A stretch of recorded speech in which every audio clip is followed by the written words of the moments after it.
Two gangsters were on the street. They were getting hands-on with a girl. This scene was seen by an uncle. So he went up and said something.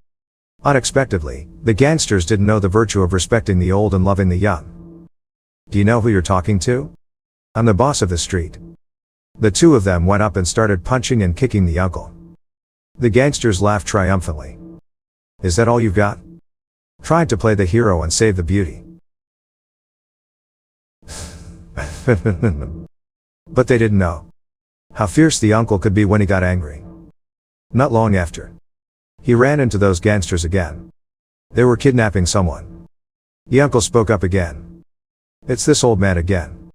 Was the beating last time not enough? Unexpectedly, the uncle came prepared this time. The robbers who was driving was shot in the neck. Then the car went out of control and crashed into a utility pole. The uncle lacked experience. The recoil injured his hand.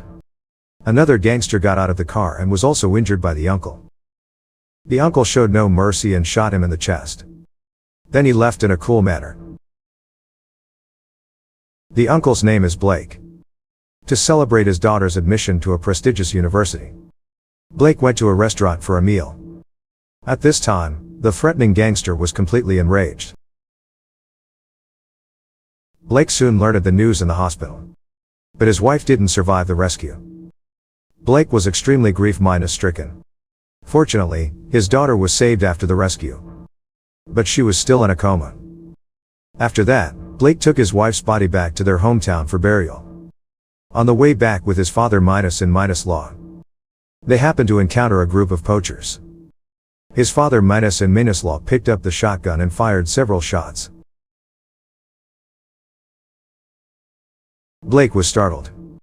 He looked at his father-in-law and said, "The police only show up after the crime has been committed. To protect what's his, he can only rely on himself." This sentence made Blake fall into deep thought. When he got home, Blake felt that he didn't protect his wife and child well. He didn't fulfill the responsibility of a man. He called to inquire about the progress of the case. But there was no progress in the case. His spirit was on the verge of collapse. He could only seek help from a psychiatrist. Finally, he couldn't bear it anymore and went to the police station to ask about the case. The police chief said that currently, there were 3 murderers found. And they were all novices. In the database, their blood samples couldn't be matched. There was no other useful information. The police chief also said that they weren't idle. They just couldn't do anything about it. At this point, he couldn't stand it anymore. He decided to avenge his wife and daughter by himself. One night, on his way home, he saw 2 gangsters bullying a vulnerable girl. As a result, he was brutally beaten up by the gangsters. So he loudly stopped them. This incident made him realize that he needed a weapon to arm himself. Not only for self-defense but also to protect others. To fight against the bad guys. So he loudly stopped them. One day, he saw an advertisement for a weapons store on TV. The slogan of the advertisement was like this: "There is no such thing as a law-abiding bad guy." So he loudly stopped them. It's a matter of life and death in an instant. And the police are miles away. To protect yourself, you need a weapon. The next day, Blake went to this weapons store. The firearms inside were very complete.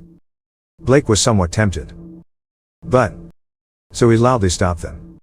When he saw the camera above the counter, he gave up the idea. On this day, Blake happened to subdue a gang member. During the chaos, a pistol fell out of his body. Blake quietly kicked the pistol under the bed. So he loudly stopped them. Then, when no one was paying attention, he secretly took the pistol. After getting home, Blake started to learn the usage method of the gun on the internet. He practiced shooting skills hard every day to arm himself. So he loudly stopped them. Practicing marksmanship hard every day to arm himself.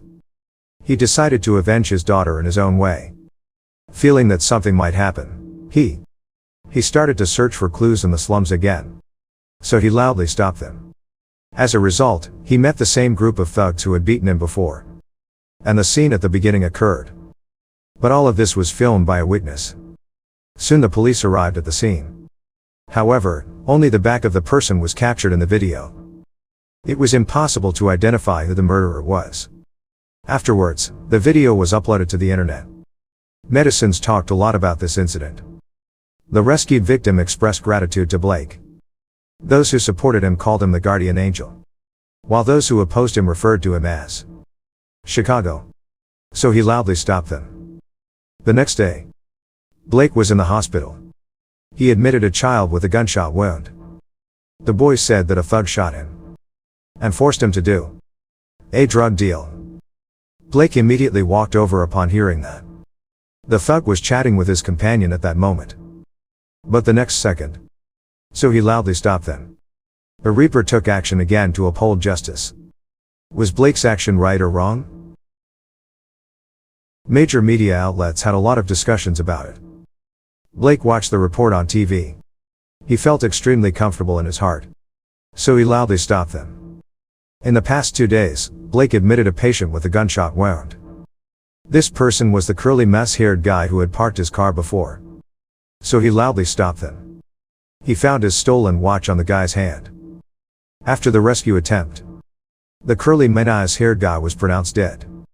Blake secretly got the curly mess-haired guy's mobile phone and unlocked the fingerprint.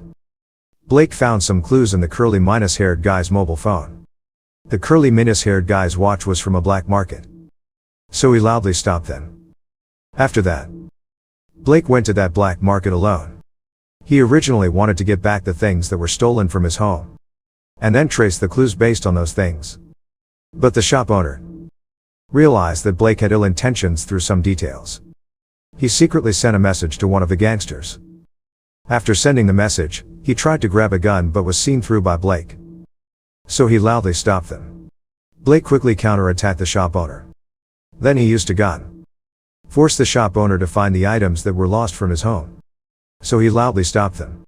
Just then, the gangster who received the tip rushed over with a gun. Blake spotted this person through the surveillance. He quickly dodged when the gangster entered. Unfortunately, the shop owner was caught in the crossfire. He was shot in the head by his accomplice. So he loudly stopped them. The gangster kept chasing.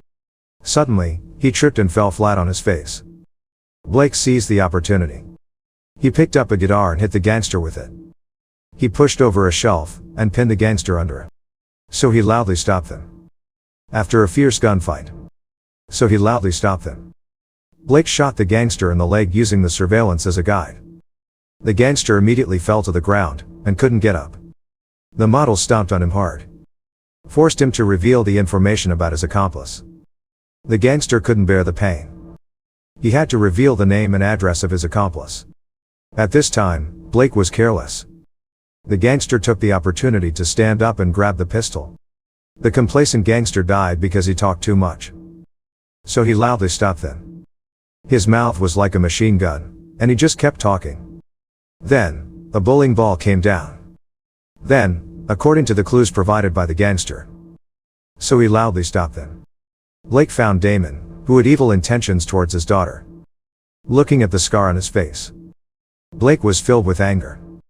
He chose the biggest wrench. So he loudly stopped them. When Damon woke up, he found himself tied to a chair.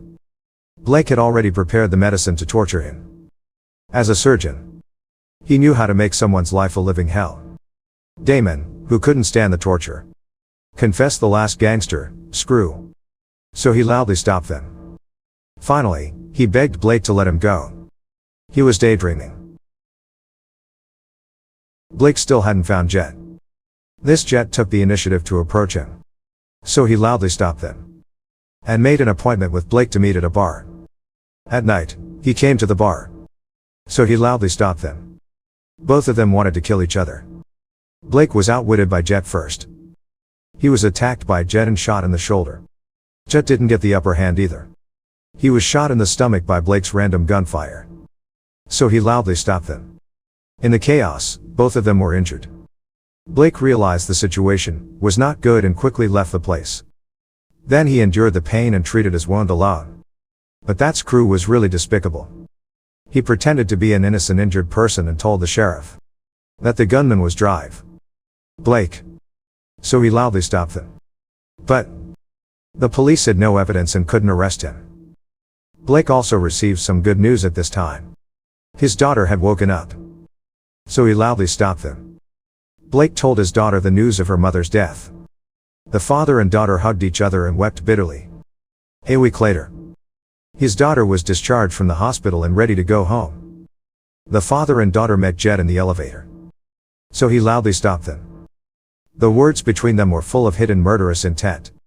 Only his daughter was completely at a loss. It seems that a fierce battle is inevitable. After getting home, Blake immediately went to the weapons store and bought a large quantity of weapons and ammunition to welcome the arrival of the murderer. So he loudly stopped them. Sure enough, at night, Jed came with the gunmen. Blake, who had been prepared in advance, told his daughter to hide under the stairs and call the police, while he himself hid and dealt with them. After the killers entered the room, they fired a burst of gunshots towards the window. When they lifted the quilt, they realized they had been deceived. Blake hid in the bathroom and turned on the faucet. The killer thought he was taking a shower. Another killer rushed over upon hearing the gunshots. As it turned out, Blake was well prepared. He easily shot the killer full of holes. Finally, he made his way to the basement in search of Screw. But he was ambushed by Screw, who was hiding in the dark, and was shot in the shoulder. Once again, the villains died because of talking too much. After that, the sheriff also arrived at the scene. Since Blake was acting in self-defense, the sheriff had nothing to say. The sheriff also knew that Blake had done some things before, but he didn't hold Blake accountable. Instead, he helped cover it up. From then on, Blake and his daughter started living a normal life. And that's the end of the movie.